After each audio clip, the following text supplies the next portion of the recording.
Welcome to Broad Street South. I am Mike Sherman, the sports contributor, and we have a fabulous show tonight. We have Angel Martinez running behind the glass, taking care of things. We have Mike Fioramondo, Fuji, our co-host of the show, and we have Nick Lisi, who will be on the show as well as one of our correspondents.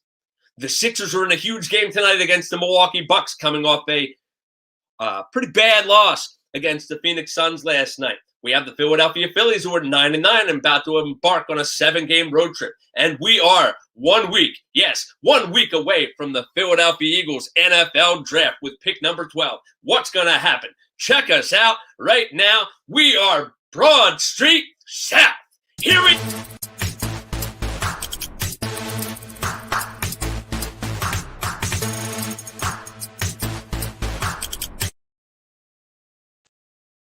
Once again, welcome everybody. My name is Mike Sherman. I am the sports contributor for Broad Street South. We are in episode 43, Friday Eve, Thursday night. We have a great show planned tonight.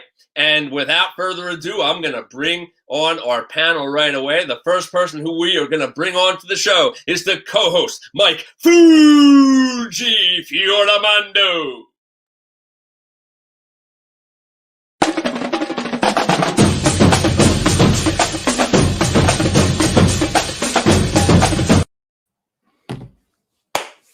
Mike, how you doing tonight? Doing good. 7 days of the draft. This time next week, I will be live at Lincoln Financial Field. How are you, sir? I am doing fantastic. It's great to be running point tonight with my best friend of 40-plus years. We're going to have a fantastic show tonight. But there's another person who is involved in the program tonight, straight out of South Carolina, finishing his first year at Clemson University. Let's bring him on, Nicholas Lisi. Sure. Thank you for the intro, man. That was Nicky, what's up? That was awesome. Love the electricity. It's No going problem. good. It's going good. Now, have you finished all of your classes for the first year at Clemson? So I got one more week. I got a couple finals, and then I move out, and I go back home to Raleigh. So it's going to be an exciting week ahead. That is fantastic. Congratulations on finishing your first year just about for Clemson University. And I hope that you have a fantastic summer. And, hanging out with us on Broad Street South as we grow together as a group. Just to everybody who is watching the show right now, and thank you for leaving comments and chiming in. Angel Martinez is behind the glass tonight, and the reason for that is we have a second show that's going to be coming up tonight at 8:40, so be sure to check that show out. Angel will be running point for that show. So the Philadelphia Eagles and the much-anticipated NFL draft is 1 week away. 1 week from tonight. At 8 p.m. is when the NFL draft is going to start. And we have on tonight, straight from EaglesBlitz.com and a writer for Eagles.com for many years, we have Tommy Lawlor. Let's bring him in. Tommy. Hey, guys. How y'all doing tonight? We are doing fantastic. Doing great. Tommy, how are you tonight? Doing all right. Always good to Welcome talk about the Eagles in the draft. Welcome to the show, Tom. So we're 1 week away from the draft, and if you've listened to sports radio or if you looked at social media or anything else like that, there's so much talk and so many different ways that the Philadelphia Eagles could go. They were originally at the number 6 pick based upon their 4-11-1 record, and they ended up in that three-way trade with the San Francisco 49ers and the Miami Dolphins, and now they're sitting at the number 12 pick. So the first question that I would like to ask you, Tommy, is do you think that the Philadelphia Eagles made the right move by trading down from 6 to 12? I absolutely do. The Eagles were 4-11-1 last year. They had an older roster. They need to replace a lot of guys. And if you chose one of the best players in the NFL and put them on that team last year, they weren't going to the Super Bowl. In other words, they're more than one player away. And I'm of the belief that the more picks you could have, because the Eagles are not a one-year fix. They're going to need a youth infusion this year. They're going to need a youth infusion next year.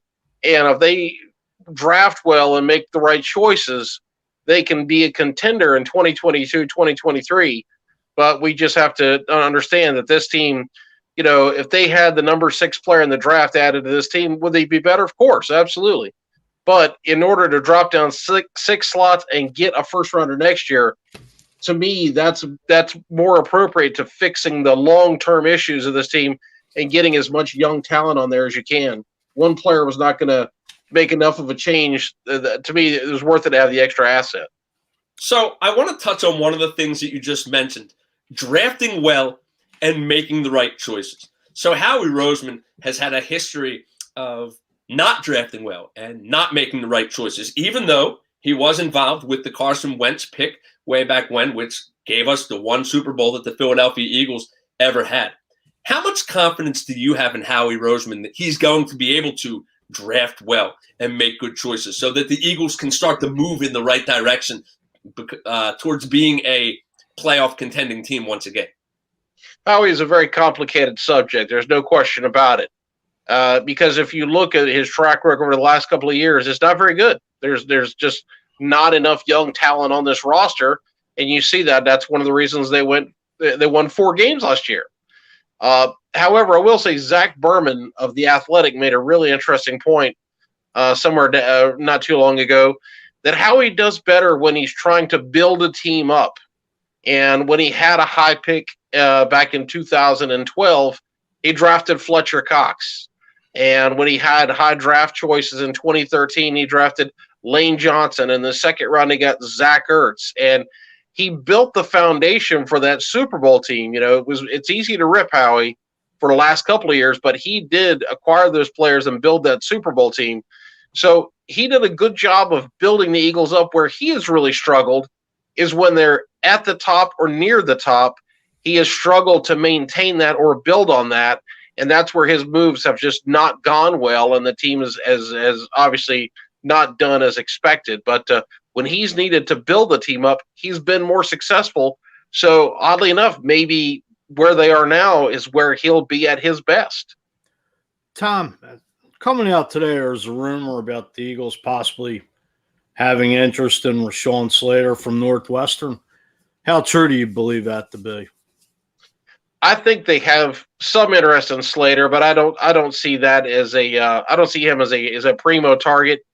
Rashawn's a fantastic football player. In my mind, he's the best offensive tackle in the draft. Right. I know a lot of people love the kid from Oregon, Penei Sewell, because he's so big and athletic and such a unique dude.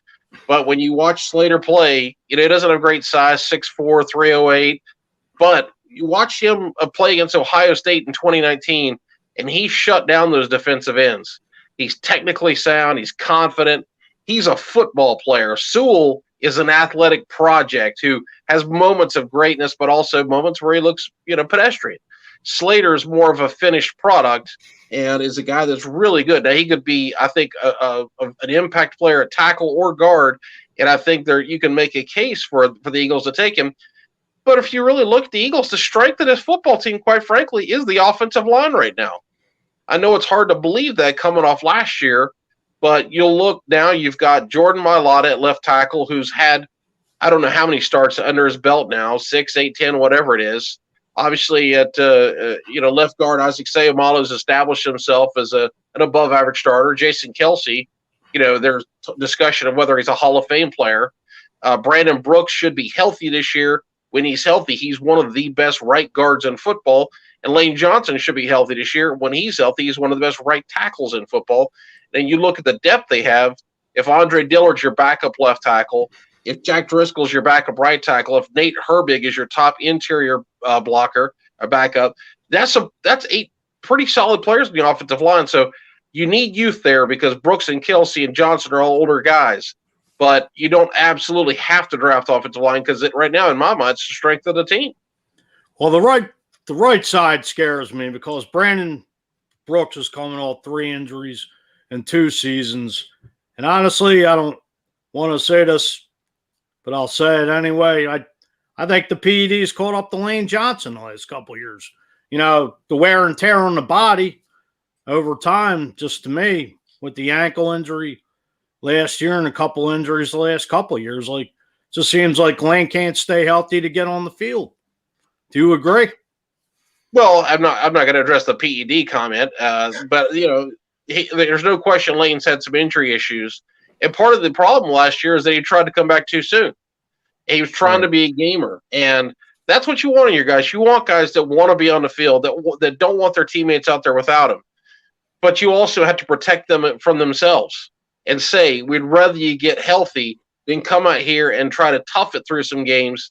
And obviously there was the story that I believe Jeff McLean had where there was questions about was Howie Roseman pushing Johnson to come back too soon.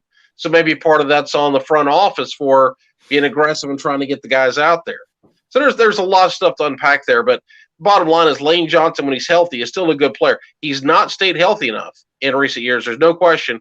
And the Eagles need to make sure that they have a good plan behind him. Jack Driscoll played very well at times last year, and I don't know if they want to project him as a future starter at right tackle, but at the very least looked like he could be a more than capable backup.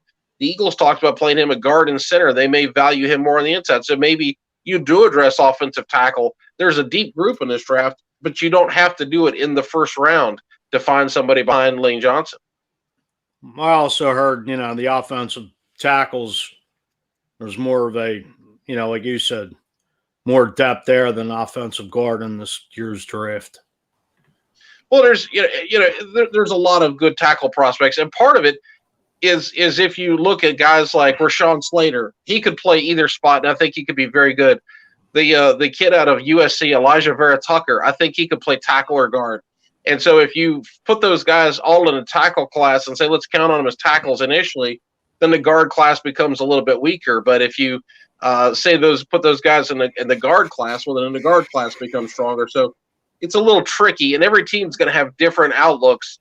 Some teams absolutely want guys that are 6'5" or taller. They absolutely have to have tackles that have 34-inch arms or longer. Other teams are going to say, you know what, I'm going to go off the tape and see, do I think this guy can play tackle for us? So whether those guys are rated as tackles or guards by the Eagles, it's a little difficult to say because we got a new coaching staff. Even though Jeff Stoughlin's a holdover, we don't know exactly what Nick Sirianni's going to bring to the table with what he wants. He might be willing to go with smaller guys like Slater at tackle, or he might prefer bigger guys. Right. All right. So here we have another question from one of the fans in the chat. Vinny, my bad. Vinny asked, hopefully I haven't missed it, but what were your guys' thoughts on the latest comments regarding the starting QB job? Nick Sirianni came out and he said Jaylen's not the starter. What were your thoughts? Well, he didn't say Jaylen's not the starter. He said basically there's going to be competition. And that's what you want to hear from a coach. Listen, if you have Peyton Manning who's played for you for 10 years, of course he's going to be your starting quarterback. You're coming into a situation where Jalen Hurts has started 4 games. He's Sirianni's a new coach. The best thing you can do as a new coach is come in and say, let's compete, and the best players are going to start. And that way you give everybody a chance to earn their job. You get everybody with a hungry mindset. And one of the things that Doug Peterson did so well his first couple of years was stress competition. And the Eagles were younger, not young, but they were younger, and they really bought into the competition. And that's one of the things that propelled that 2017 team to win the Super Bowl was he had them competing in the off season and the preseason, the regular season, at practice, weight training, you name it. He had them really competing. And I think that's something that Sirianni is going to try to tap into as well. The worst thing you can do is go to Jalen Hurts and say, you've started 4 games. We're going to just anoint you the starter. You don't have to earn it, But that's not Jalen Hurts' mindset either. He wants to earn it. He wants to be pushed. He wants to be challenged. So I think the message that Sirianni's putting out is one that will resonate with Hurts because he's always been a guy that competed and he's had some challenging situations at Alabama and Oklahoma and now in the NFL. I'm going to respectfully disagree. I think with all the quarterback drama that the Philadelphia Eagles had last year between Carson Wentz and the eventual starter, Jalen Hurts, that it was just an absolute quarterback mess. And the last thing that the Philadelphia Eagles want to be involved in this year is more quarterback drama. You said it very eloquently in the beginning of the show, right? Moving down to 12 is not going to be the worst thing in the world because of the fact that the Eagles, they're not going to be a playoff contending team probably for the next couple of years. And if Howie Roseman makes good choices, they can get back to being a team like that. I think what the Eagles need to do is they need to put their faith behind their guy, Jalen Hurts, that he is the starting quarterback. we're 1 week away from the draft. We really don't know which direction the Eagles are going to go in. At 12, they could end up moving up. They could end up moving back down. Who knows if they pick another quarterback at 12? And if Nick Sirianni's talking about a quarterback competition, then, there's going to be a competition. But I just think that could be a dreadful situation for a team that's really faltering right now in a division that, in my opinion, is up for grabs. I don't think that the NFC East is really that good of a division. I think there's no question that the division is pretty much hot garbage unless somebody just really puts it together. And we'll see. Maybe somebody does. But, what we saw last year was just dreadful for those of us who've watched this division for a long time and seen some great teams. Even if you hated the Cowboys or hated the Giants or hated Washington, you at least could respect the fact that those were great teams and take some pride they were in your division. Last year was just pathetic. But as we talk about a quarterback competition, you sometimes can look at this as a negative in the sense that we as outsiders or in the media as fans, but as players, you want to compete. You don't want something given to you because at some point, is that job going to be taken from you and given to somebody else? If you're a player and you believe in your ability, you think you're going to win it. Joe Flacco thinks he's going to be the starting quarterback. He thinks he's going to win the competition. And a lot of people laugh at that, say that's just utterly ridiculous. But would you want Joe Flacco to come to your team and say, I'm just here to collect a paycheck. I really don't care. There was a player for the Buffalo Bills back in 97, 98, something like that. And it was Billy Joe. I just can't remember if it was Billy Joe Hobart or Billy Joe Tolliver. He comes into a game. He's a backup quarterback. He comes into a game, and he just was dreadful. And the press asked him after the game, so what happened? Why are you so bad? He goes, I didn't expect to play, so I didn't really prepare this week. And that's a player you don't want on your roster. You want guys that expect to play. You want guys that are prepared to win and are going to do the little things and want to be ready when they get an opportunity or want to try to earn an opportunity. And so to me, when you say quarterback competition, it's easy to say, well, that guy's competing. The team's going to side. Half wants this guy, half wants that guy. But you want guys going out, and the better player, if you go watch football practice, you can clearly see, I'd be shocked if Jalen Hurts just didn't look like the better player and didn't play better, win the job. This is not a case of two very similar players battling it out. I mean, Flacco was a terrific quarterback for a few years a decade ago. He's no longer that guy. And Hurts has a ton of potential. He's most likely going to win it. But again, you do want to make him win it. You have to make him do that. Tom Fogarty has a question. Do you see the Eagles using multiple picks down the road for future picks to move up next year? Okay, let's go over that one more time. Do you see the Eagles using multiple picks down the road for future picks to move up next year? Oh, I see. Yeah. So, hey, listen, it's possible. A lot of people have the theory that the 2022 draft is going to be more important because you're going to have a full college season, a full scouting season. You're going to have a combine. You're going to have a chance to get to see the players. You're going to know more. Somebody online the other day on Twitter had a statistic, and I haven't verified this, that something about along the lines of 650 players signed with agents this year, and that in a normal year, it's more like 1,800. If that's true, that's fairly shocking. And that would tell you that a lot of players are going to be holdovers and play again next year. They're going to take advantage of that extra senior season. And then some guys may have just realized that they're not going to make it in football and just getting on with life, going to do whatever they're going to do. But 650 players with agents is a shockingly low number. So there may be more value in having picks next year. And if that's the case, if you're sitting there in the fourth round this year and there's a player you kind of like but nobody that you feel compelled by, and somebody comes to you and says, we'll give you a third rounder next year, and you think next year that pick's going to be more valuable to us, then maybe you make that move. Ideally, what you do is, if you got a couple of 6 rounders, trade those for a 5th round pick, something like that, because when you're in the 6th and 7th round, you're not getting premium players. But if you can trade up into a 5th or a 4th next year, you're getting a better pick, and that might be something that would be your ideal scenario. So we're looking at pick 12 in 1 week from now, and it's quite possible that the Philadelphia Eagles are going to go wide receiver with this pick. If there's a wide receiver available at 12, who do you see the Eagles taking? Or do you see them taking a completely different position? Well, it all depends on how the board falls. I mean, there's just so many teams in front of them. I really think the Eagles it's going to boil down to receiver or corner. And it feels more and more like Jamar Chase and Jaylen Waddle may be the first two receivers taken. Waddle's to me, he's the most explosive player in the entire draft class. And he's a dude who, last year we knew there was a great group of receivers. The first receiver taken was the kid Ruggs from Alabama, who was the fastest of the top receivers. Well, we may see a similar type thing this year, although Jamar Chase may be first, but we may see Jaylen Waddle jump over Devontae Smith. I'd love any of those guys for the Eagles. You look at Jamar Chase, he's ready to come in and play right away. He's a tough, physical dude. He can battle it out. He is a really ultra-competitive receiver. You can play him in a slot. You can play him outside. He was absolutely a dominant player in 2019 when the LSU won the national championship.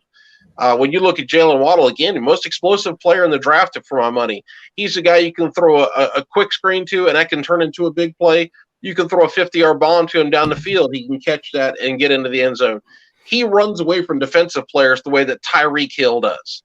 And there's a lot of fast guys. The Eagles drafted 2 fast guys last year in John Hightower and Quez Watkins. But they're normal fast. When you watch Jaylen Waddle, the way he separates from players, it's unusual. And so I think every team is going to be fascinated with the thought of Waddle. But Devontae Smith's probably my favorite of the trio just because there's just something about that guy. He's smooth. He has great body control. And for my money, the number one thing that I want in a wide receiver is body control. The ability, if the ball's up high, go get it. If it's down low, go get it. Do I need to turn left? Do I need to turn right? What do I need to do? He's got great hands. And yeah, he's only 166 pounds, but he played on special teams. He will block.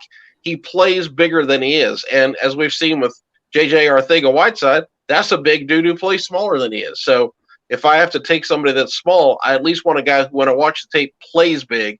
And Devontae Smith was just phenomenal last year. So I'd love to see him end up as an Eagle. Once again, for those of you who are just joining us, we have Tommy Lawlor on our program tonight from EaglesBlitz.com and also a writer for Eagles.com. We have a question from another one of our fans, Tom Fogarty. Isn't there a new NFL bargaining agreement next year as well? They just signed a new TV deal this year that's going to change the salary cap. And in terms of a collective bargaining agreement, I don't have that information in front of me as to what the status of all that stuff is. But the CBA, the big deal in my mind would be the big thing was the TV deal and the effect on the salary cap. If there's another angle to that, I don't know what it would be, but there might be something I'm overlooking. Tom, what do you take from the Eagles press conference yesterday? Well, I enjoyed Nick Sirianni. You know, you can see his personality coming through more and more as he talks. He's getting confident. He's getting used to dealing with the media.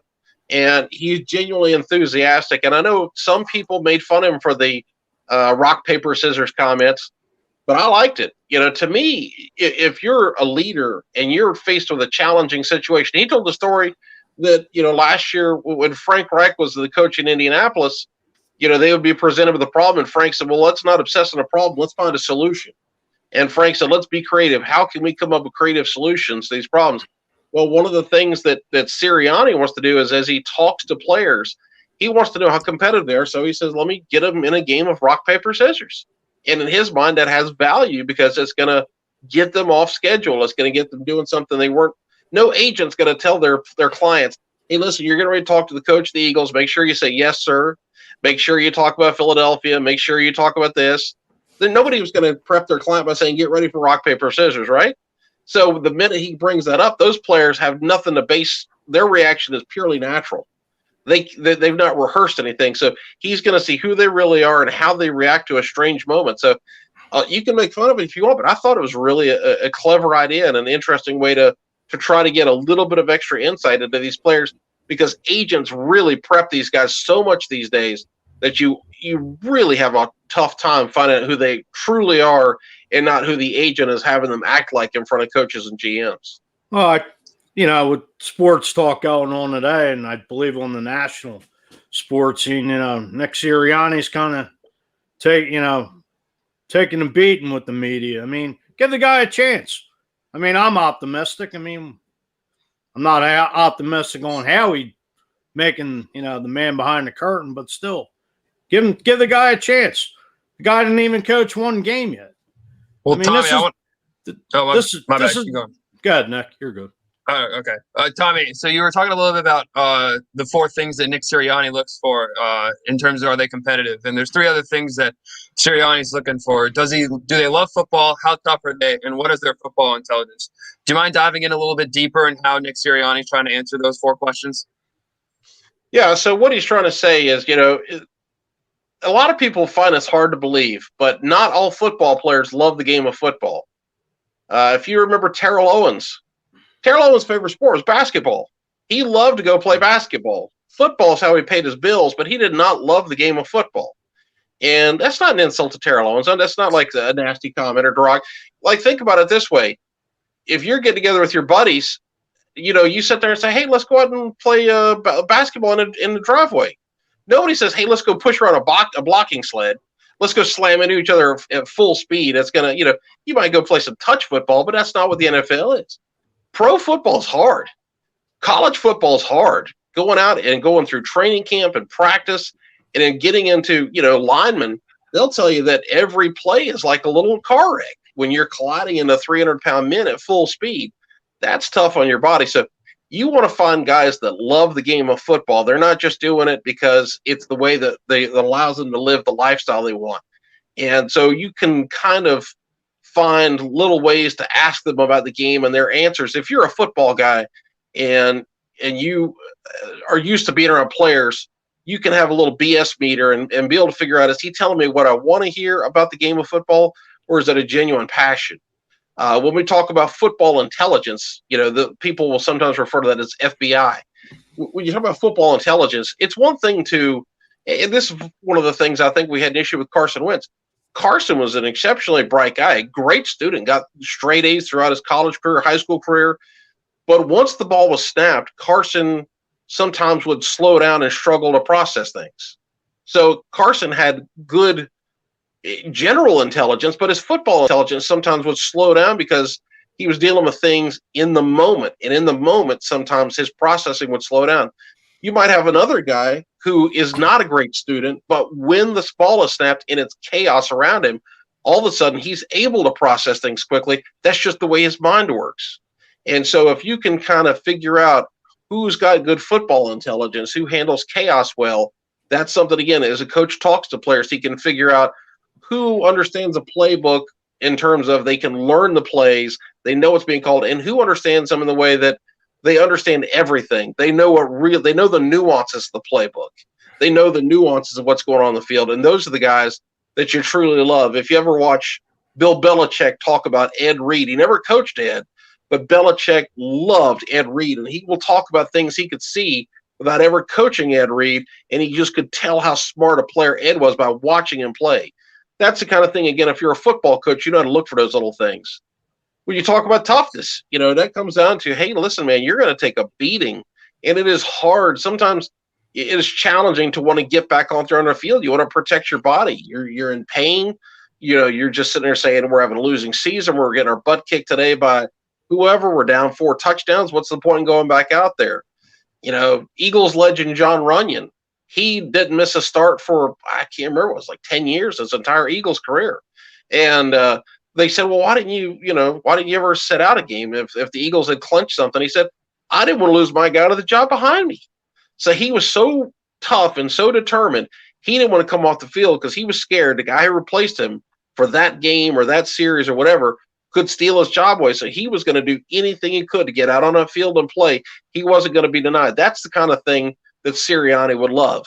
And when you talk about, how competitive are you, there are some guys that just want to win. They will do anything to win. The famous story about Ronnie Lott is that he went to the doctors back in the mid-'80s, and they talked about his pinky and having to put a splint on his pinky, do this and that. And he said, listen, you should miss one game, but that's about it. He said, miss a game. He said, well, what's the other alternative? They said, well, we can cut off the tip of your pinky. He said, do it. They cut off the tip of his pinky, didn't miss a game. That's a guy who's so competitive, he was going to do anything in his power to win. Now, that's taken things to the extreme degree, but you want to find guys that are so competitive losing hurts them. And, the best people are driven by like a fear of failure more than they are the chasing success. And so those people are going to be very competitive because they're so scared of losing that they're going to want to do everything they can to win at almost a fanatical level. And again, if you find enough of those guys and you mix them in, you can have a pretty good football team. So that's the kind of stuff Sirianni's looking for. Tommy, you've been an absolutely fantastic guest tonight. And before we let you go, we would love to give you the opportunity to promote your website for Eagles.com. Yeah, well, just my website is Eagles Blitz. Eaglesblitz.com. If you could just promote your website. Yeah, come check it out. I try to update it on about a daily basis. Sometimes the Eagles don't give us a lot to talk about when they're having a 4-win season, but around draft time, we'll have something just about every day. And you can come follow me on Twitter. I think it's at Lawlor NFL, if I'm not mistaken. And the last question that I have for you, and this is non-football related, I see on the wall behind you that you have lots of posters from various groups. I'm assuming that you're a big fan. What's the best concert that you've ever been to? Oh, wow. That is a tough one, man. Iron Maiden's put on some amazing shows, but back in 1998, Page and Plant went on tour, and I was lucky enough to have 4th row seats, and I sat right across from Jimmy Page, Wow. just a few feet away. And when he played a guitar solo, it was like a religious experience. So I'm going to go with Page Plant back in 98. And was that in Philadelphia? No, I was actually down in Charlotte, North Carolina. So very cool. Well, Tommy Lawlor, thank you so much for coming on our show tonight. You were a fantastic guest. We hope that you will consider coming back on our show on future show because clearly you are knowledgeable about your craft with the Philadelphia Eagles. You seem to be just as excited as we are about the draft next week. On behalf of Mike and Nick and Angel, who is behind the glass right now, thank you so much for coming on our show tonight. You were a fantastic guest, and we look forward to talking to you soon. Yeah, I enjoyed the discussion. I hope we'll have some good things to talk about in the future. Absolutely. Yes, sir. Thanks for coming on. Thank you so much. Appreciate it. All right, fellas. Go Eagles. Go Eagles. Go Birds. There you go. So that was Tommy Lawlor from EaglesBlitz.com. He also writes for Eagles.com. Make sure that you check out his work. One of the things that I did not mention in the beginning of the show, there are people who pay the bills for us. And our sponsor, FansOfPhilly.com. If you are looking to take a road trip to see the Eagles, the Flyers, the Sixers, or the Phillies, check out FansOfPhilly.com. They do great work. They have wonderful packages coming up this year. The Eagles are going to Carolina. They're going to Denver. They're going to Detroit. And, oh, yeah, they're going to a place called Sin City, known as Las Vegas, baby, when the Philadelphia Eagles play the Las Vegas Raiders. And I'm sure that trip is going to be absolutely, positively lit. So definitely check out FansOfPhilly.com, the official sponsor of Broad Street South. And I also want to say we do have a website. It's BroadStreetSouth.com. Definitely check us out. Nick has posted some fantastic stories on there, and we have an RSS feed. There's lots of stuff going on. We do have about 15 minutes left in this show, but before we get into Phillies and potential Sixers talk, Fuji, I'll go to you first. Do you have anything that you would like to wrap up in terms of talking about the Eagles before we move on to the Phillies? Guess we'll know 7 days from the night who Howie takes. Not that I'm putting much faith in the guy, but still draft night. It's still exciting to see where a lot of these big name first-round players go. And hopefully Howie's on the hot seat, and that seat is steaming hot, and he makes the right call, because if not, I'll be in the lake maybe looking for the guy. I don't know. Nick, Just kidding. Nick, any final comments, Eagles related, before we move on to the Phillies? Well, Tommy was incredible. Thank you so much, Mr. Lawlor. And you mentioned the website. I just wanted to quickly mention I posted my latest article April 20th on 420 Day. Talked a little Jamal Murray, and I did it in honor of the movie Moneyball. So I really dove into that in terms of the analytics. So please take a check out on that and let me know what you think. But, yeah, let's talk a little Phillies. Absolutely. So let's talk Phillies. We have about 15 minutes, and we welcome your comments in the chat. We can't guarantee that each one of them is read. We're trying our best, but there's 3 of us. Keep those comments rolling in because we do appreciate them. Without the fans putting comments in, we are nothing. This is episode 43. We're still going strong. So let's talk about the Philadelphia Phillies. Right, here we are 18 games into the season, and the Phillies are 9-9, if I'm not mistaken. They just came off a series against the dreaded San Francisco Giants, who flew 3,000 miles east to Philadelphia with Gabe Kapler, who seemed to not be able to do anything in Philadelphia. And what happened? The San Francisco Giants, who were surprisingly 11-5, if I'm not mistaken, they took 2 out of 3 from the Phillies this past week. So, Mike, I'll start with you. Here we are. The Phillies are 9-9. They're about to embark on a 7-game road trip where they go out to the Colorado Rockies and then the St. Louis Cardinals. What would be your assessment of the Phillies right now? Well, playing 500 ball. I mean, finally scored some runs yesterday. You know, McCutcheon's struggling. Let's see what Mickey Moniak can keep doing. It's April baseball. I mean, we're 18 games into the season, and you got your boy Vinny V going tomorrow night. God help us. I don't know how the guy's on the team, but I don't know. We'll see. I mean, Colorado's probably not is the worst place for him to be thrown out in the fire as a starter because you've been there. The air is so damn thin. Nick, what's your assessment? What's your assessment of the Phillies so far? 9-9, 18 games into the season. Well, I think you got to be positive here. I mean, Phillies scored 7 runs on Tuesday, and they scored 6 runs yesterday. And if they, if they don't give up 4 or 5 runs in the ninth to the Giants, maybe they take 2 out of 3 in that series. But I mean, now and then you're gonna have the pitching just blow it for you. But I like where this team's heading. I think seeing the bats kind of heat up a little bit here is good to see, and hopefully tomorrow they can start that series with the Rockies and hopefully sweep them, take 3 out of 3.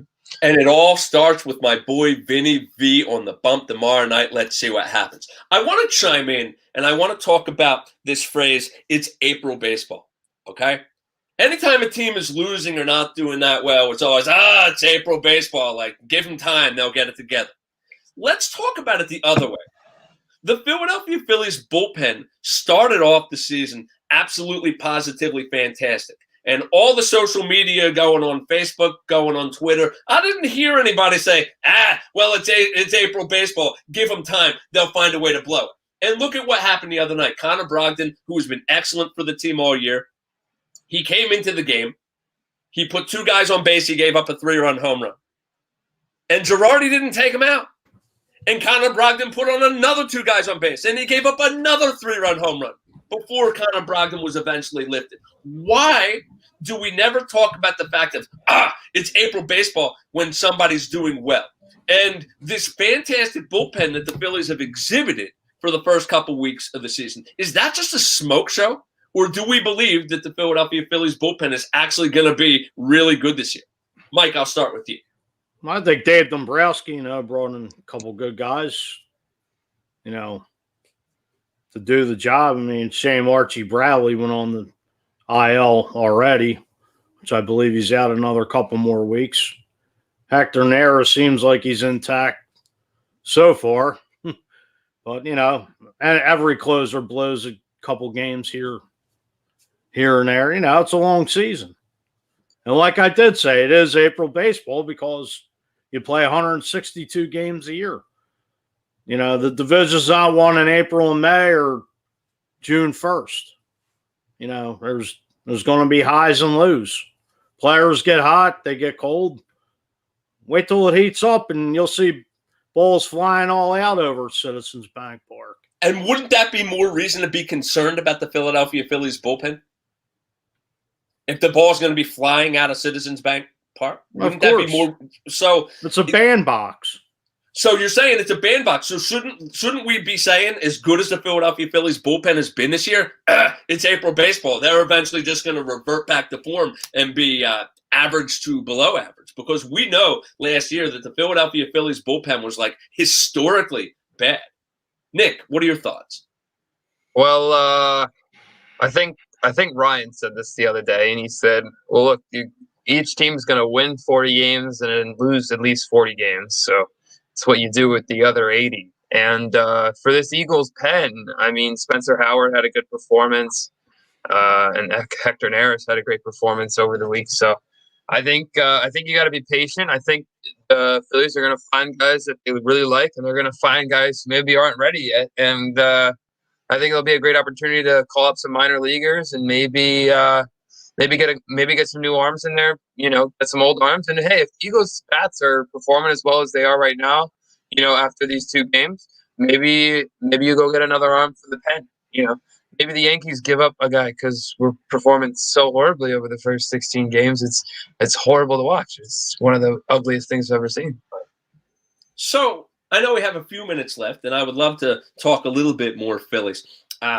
Let's talk about Aaron Nola, because we've been talking about pitching, and in Aaron Nola's last start, he pitched slightly over 100 pitches, if my memory serves me correctly, and he threw a 2-hit shutout against the St. Louis Cardinals. And what a shot in the arm this was, because the game before they had lost 9-4, and it was just a dreadful, long 4-hour game. Vinny V was actually in that game. He pitched 2 1/3 innings of no earned runs, I should say, but he did walk 3 and strike out 4. But the discussion that you see on social media so often, is Aaron Nola an ace? I'm going to go on record and tell all the viewers out there, and tell the 2 of you as well, Aaron Nola is not an ace. Aaron Nola is not an ace. I know that he goes out there every 5th game, and you can look at some stats that over the last 750 innings pitched or whatever it is, I think it's only Garrett Cole and Jacob deGrom who has had like the same amount of strikeouts and wins and ERA or whatever those statistics are. I do not think that Aaron Nola is an ace. I just don't. He doesn't consistently get the job done when it's needed to be done. I think that if you're an ace, you're a horse who's going to go 7 or 8 innings consistently and take care of business. And you look early in the year, his first start, he only went 84 pitches. Girardi took him out as soon as he gave up that home run. I don't think that you do that if you have an ace on your squad like Aaron Nola. The very next game, he only pitched 4 innings against the New York Mets, and it took him 94 pitches. I personally think that Nola is a bit too inconsistent. I really don't think he's an ace, but I would love to hear your opinions, and the fans chime in with whether you think that Nola is an ace or not. Mike, chime in. Well, like I told you before, Nola and Wheeler were like 1A and 1B, and like I said to you too, how many aces are in baseball? I mean, what do you got? Maybe 5 that are just legitimate guys that are number 1 starters.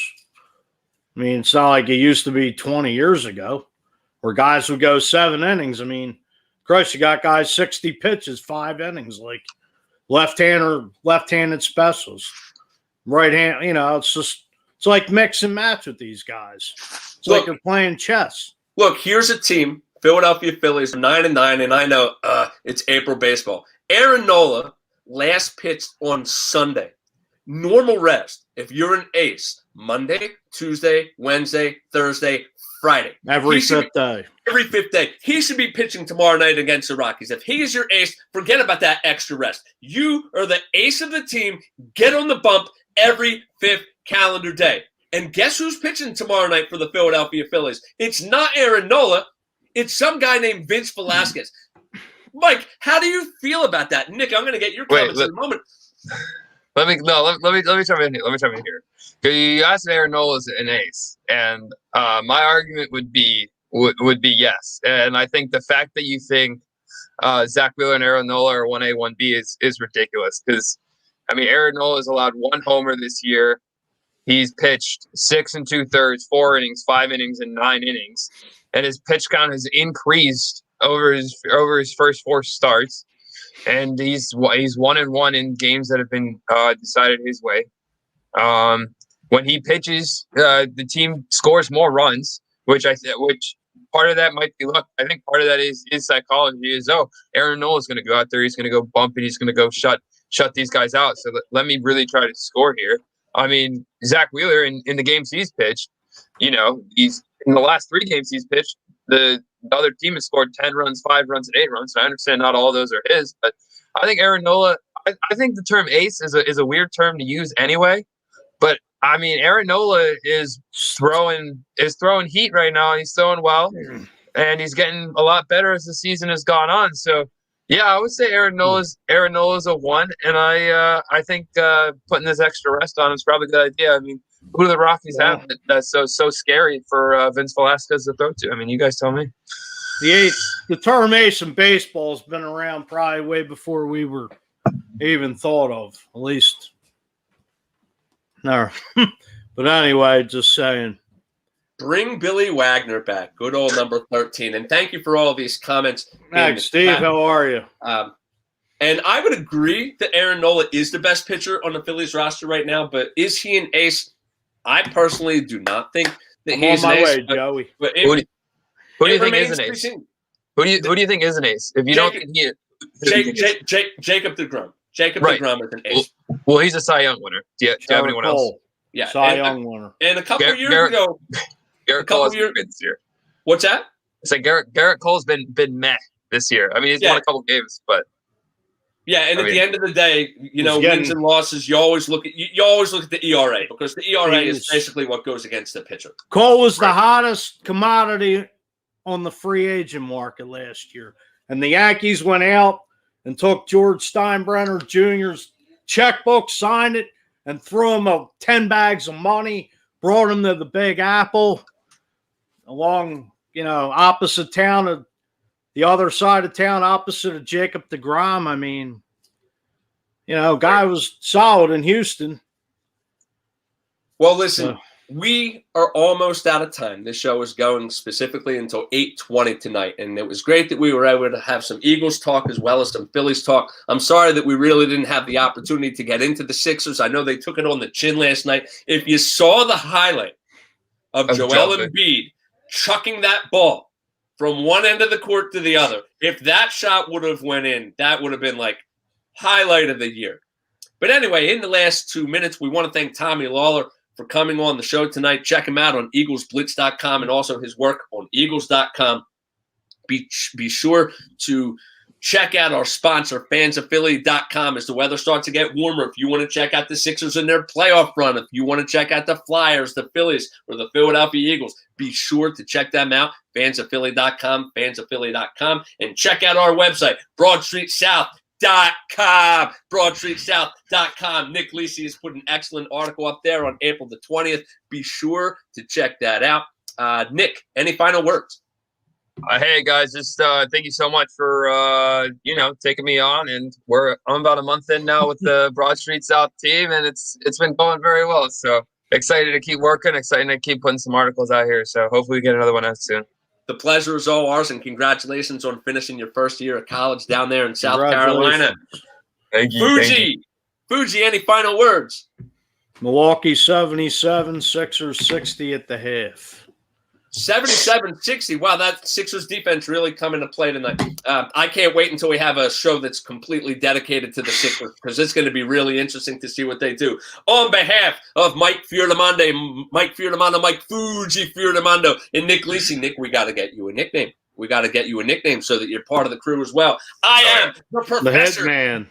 The Professor, the Guru, Mike Sherman, the sports contributor. Thank you for checking out episode 43 of Broad Street South, and we're going to be coming back at 8:40 for episode 44. So be sure to check us out. BroadStreetSouth.com.